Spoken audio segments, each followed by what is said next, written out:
Not too long ago, the illustrious Greg Miller and I had the pleasure of going to Sony Santa Monica, where we were able to go hands-on with the very first DLC for PlayStation All-Stars Batte Royale.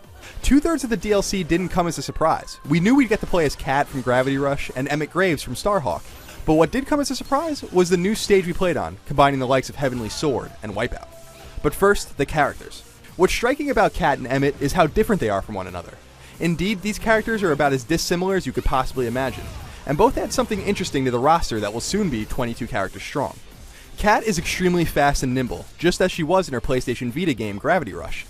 She's also extremely accessible. I'd liken her in this respect to Raiden, Heihachi, or Kratos. She'll join their ranks as a character that will be friendly to the uninitiated. But don't get it mixed up, because Kat is powerful and quite useful in her own right. What you'll rapidly notice about Kat is that she's constantly zooming all over the screen. Like Sly Cooper, it's her elusiveness in battle that will make her a powerful character to main. She relies a great deal on juggles and combos to frustrate her opponents. She's somewhat weak, but her ability to chain together multiple attacks with relative ease means that she can quickly make up for her strength deficit. Kicks and punches are her bread and butter, though she can utilize some mysterious gravity attacks that launch random objects at enemies.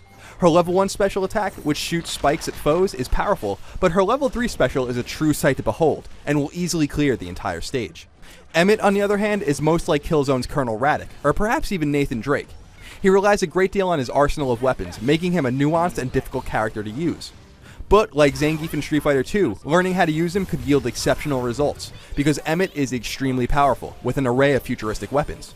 He also has some melee attacks to use up close, though you'll want to stay out of the fray and let your arsenal do the talking. What's interesting about Emmet is how true to Starhawk he is. He can call down weapon drops to use in the heat of battle, utilizing unmanned gun turrets to frustrate enemies.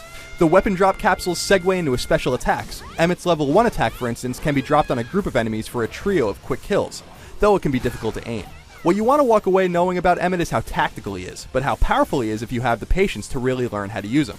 The Heavenly Sword WipeOut mix-up stage is a welcome addition to the roster of stages already available. It's small, tight, and forces confrontation. In this way, it's most similar to the Sandover Village stage. The level begins with only Heavenly Sword inspiration. A lone platform is all you have, with NPCs in the background. After mixing it up for a bit, the stage will break away, revealing an area below it. In this sense, it's most similar to the Invasion stage. The WipeOut influence then works its way in here, with a track in the foreground on the right and working its way into the background. Be careful of touching the track, however. It's electrified, and will take AP from you in small quantities if you aren't careful. Kat, Emmet, and the Heavenly Sword WipeOut stage will be available in early January. For a couple of weeks, the DLC will be free of charge, so be sure to download it as soon as it's available. For more on all things PlayStation 3, PlayStation Vita, PlayStation Network, and yes indeed, PlayStation All-Stars Battle Royale, keep it tuned to IGN.